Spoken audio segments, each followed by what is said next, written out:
मध्य Bharat times. शुक्रिया। मैं अपना अफसाना पेश कर रही हूँ पहले, जिसका उन्वान है किराए की कोख। माँ। जैसे किसी ने धीरे से उसके कान में पुकारा और वो हड़बड़ा के उठ बैठी। सख्त सर्दी के बावजूद उसकी पेशानी पसीने से तर थी। बेख्तियार उसने अपने पहलू को अंधेरे में टटोला, लेकिन पहलू खाली था। वो उठकर बैठ गई। सांसें ऊपर नीचे हो रही थी, गला सूख रहा था।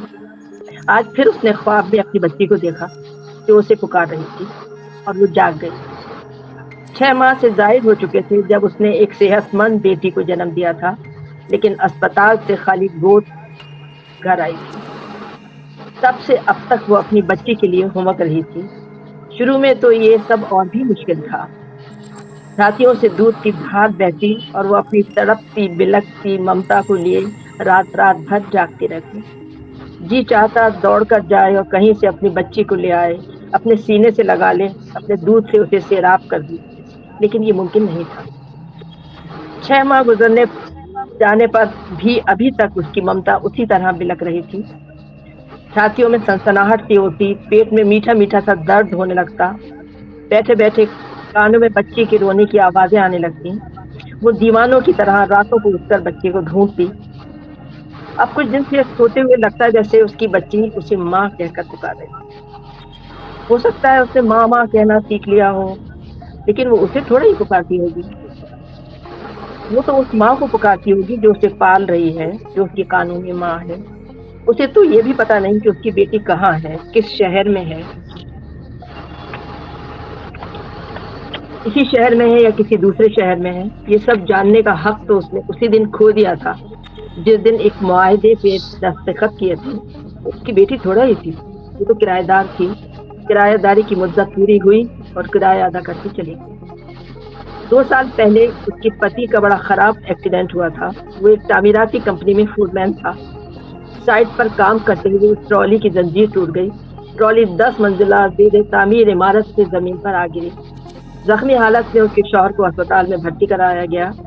जख्मों की मरहम पट्टी के बाद डॉक्टरों ने बताया कि उसकी रीढ़ की हड्डी में ऐसी चोट लगी है कि अगर फौरन ऑपरेशन ना किया गया तो निचला धड़ बेकार हो जाएगा। ऑपरेशन का खर्च 1.5 लाख रुपए था। इतने पैसे का इंतजाम वो कहाँ से कर सकती है?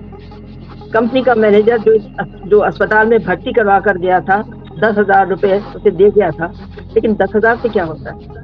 उस दिन भी वो अस्पताल की बेंच पर बैठी गारो कतार रो रही थी जब एक मेहरबान चेहरे वाली डॉक्टर ने उसे अपने कमरे में बुलाया।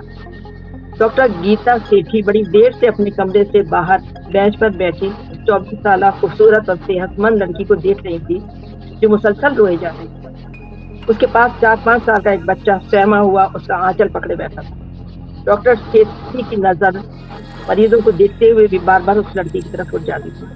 आखिरी मरीज की जांच करने के बाद डॉक्टर से रहा नहीं गया। उन्होंने नर्स से कहा कि सामने बैठी हुई लड़की को अंदर भेज। थोड़ी देर में वो लड़की सूसू करती हुई डॉक्टर के सामने थी। डॉक्टर सेठी ने नरमी से पूछा, क्या बात है, तुम बहुत देर से रो रही हो? क्या तुम्हारा कोई अपना बहुत बीमार है? हाँ जी डॉक्टर साहब, मेरा पति यहाँ पर भर्ती है, उसकी हालत खराब है। क्या बीमारी है उसे? जी उसका एक्सीडेंट हो गया था, अब डॉक्टर कह रहे हैं कि ऑपरेशन करना पड़ेगा। ऑपरेशन में 1.5 लाख का खर्चा है। इतना पैसा मैं कहाँ से लाऊंगी? वो फिर रोने लगी। डॉक्टर सेठी ने तसल्ली दी, हिम्मत रखो, ऊपर वाला सब काम बनाएगा। हमारा नाम क्या है? मेरा नाम प्रभा है। क्या उम्र है तुम्हारी? 25 साल। शादी को कितने साल हुए? 6 साल। कितने बच्चे हैं? जी बस ये एक ही है। कुछ पढ़ी लिखी हो? हाँ जी 12वां पास हो। गुड, तब तो तुम मेरी बात समझ सकती हो। मैं तुम्हें तुम्हारे पति के ऑपरेशन के लिए पैसा दिलवा सकती हूँ, लेकिन उसके बदले तुम्हें हमारा एक काम करना पड़ेगा। ऐसा कौन सा काम है डॉक्टर जी जिसके लिए इतने पैसे मिल रहे हैं? उसने हैरानी से पूछा। मैं तुम्हें समझा सकती हूँ, लेकिन यहाँ नहीं। शाम को मेरे क्लिनिक पर आ जाओ। ये मेरा कार्ड है, रख लो, इसी में मेरा पता लिखा। डॉक्टर सेठी ने अपना कार्ड उसे थमा दिया। कार्ड लेकर प्रभा थोड़ी देर कशमकश में खड़ी रही, फिर बाहर चली गई। ये बात उसकी समझ से बाहर थी कि ऐसा कौन सा काम हो सकता है जिसके लिए उसे 1.5 लाख रुपए मिल जाएंगे। दिन भर उसने सोच विचार में गुजारा। शाम होते ही डॉक्टर सेठी के क्लिनिक पहुंच। डॉक्टर मसरूफ थी, लेकिन प्रभा का नाम सुनकर उन्होंने फौरन ही अंदर बुला लिया। प्रभा डरी सहमी सी खड़ी सवालिया नजरों से डॉक्टर को देखती रही। انداز ایسا تھا کہ ڈاکٹر نے کوئی ایسی ویسی بات کی تو نکل کے بھاگ جائے گی۔ جہاں دیدہ ڈاکٹر سیٹھی اس کی کیفیت کا جائزہ لے رہی تھی، انہوں نے پیار سے سمجھایا، بیٹھ جاؤ اور میری بات دھیان سے سنو، تمہاری مرضی کے بغیر کچھ نہیں ہوگا، اطمینان رکھو۔ یہ بتاؤ سیروگیسی جانتی ہو؟ پربھا نے نفی میں گردن ہلا دی۔ میں سمجھاتی ہوں، میری ایک مریض ہے، بہت امیر عورت ہے، لیکن اس کے اندر کچھ ایسی خرابی ہے کہ وہ کبھی ماں نہیں بن سکتی۔ وہ اولاد کے لیے مری جا رہی اور اولاد بھی اپنے پتی کی۔ اگر تم اس کے بچے کو جنم دو تو تمہیں پورے 5 لاکھ روپے دوں گا۔ لیکن ڈاکٹر نے جی، میں ایک شادی شدہ ہندو عورت ہوں، میرا پتی زندہ ہے، میں کسی اور مرد کے ساتھ سمبند نہیں بنا سکتی۔ پربھا 2 قدم پیچھے ہٹ گئی۔ سیروگیسی کا مطلب ہی یہ ہے کہ تمہیں کسی مرد سے سمبند نہیں بنانے ہوں گے، بلکہ اس مرد کا بیج ہم انجیکشن کے ذریعے تمہاری کوکھ میں پہنچا دیں گے۔ اب پربھا کو یاد آیا کہ اس نے فلم میں ایسی بات دیکھی تو تھی، لیکن اپنے آپ کو پھر بھی اس کے لیے تیار نہیں کر پا رہی تھی۔ آخر اس نے جھجکتے ہوئے کہا، ڈاکٹر نے جی، پہلے میں اپنے پتی سے پوچھ لوں پھر جواب دوں۔ پتی سے بھی پوچھ لو اور یہ سمجھ لو کہ وہ عورت 9 ماہ کے لیے تمہاری کوکھ کرائے پر لے رہی ہے، اس کے لیے تمہیں پورے 5 لاکھ دے رہی ہے۔ تمہیں اس وقت پیسے کی ضرورت ہے، تمہارے پتی کی زندگی اور موت کا معاملہ ہے، وقت تمہارے پاس بھی نہیں اور ہمیں بھی جلدی ہے، جتنی جلدی فیصلہ کر لو اتنا ہی اچھا ہے۔ اور پھر سارے کام خود بخود ہی آسان ہوتے چلے گئے۔ پربھا کے شوہر راجیشور کا کامیاب آپریشن ہو گیا اور ایک ننھی سی جان پربھا کے اندر پلنے لگی۔ وہ میم صاحب جن کا بچہ اس کے اندر پنپ رہا تھا بہت اچھی تھی، بہت سندر، بہت دیالی۔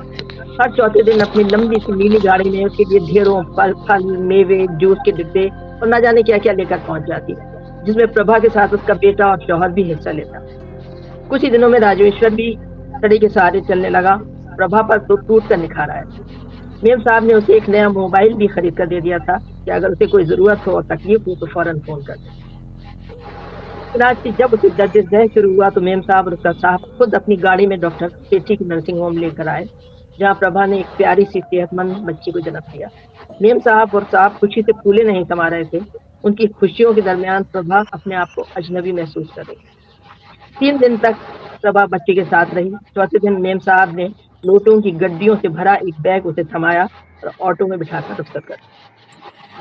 خالی کوکھ اور خالی گود لے کر پربھا واپس آ گئی، لیکن ہاتھ میں جو بیگ تھا اس میں جتنے پیسے تھے اس نے اپنی ساری زندگی میں نہیں دیکھے تھے۔ پھر بھی جب ممتا پکارتی تو یہ پیسے اسے حقیر لگنے لگتے۔ سال بھر تک پربھا بچے کے لیے تڑپتی رہی، لیکن مالی حالات بدل گئے۔ بیٹے کا اچھے اسکول میں داخلہ ہو گیا، راجیشور نے موبائل ریپیئر کی دکان کھول لی، رہن سہن کا معیار اونچا ہو گیا، عیش و آرام کی عادت پڑ گئی تو پیسے ختم ہو گئے۔ دکان سے ہونے والی لگی بدھی آمدنی کم پڑنے لگی، گھر میں جھگڑے ہونے لگے۔ 2 سال تک جیسے تیسے گزرے تو ایک دن پربھا ڈاکٹر سیٹھی کے کلینک پہنچ گئی۔ ڈاکٹر نے جی، مکان کرائے کے لیے خالی ہے۔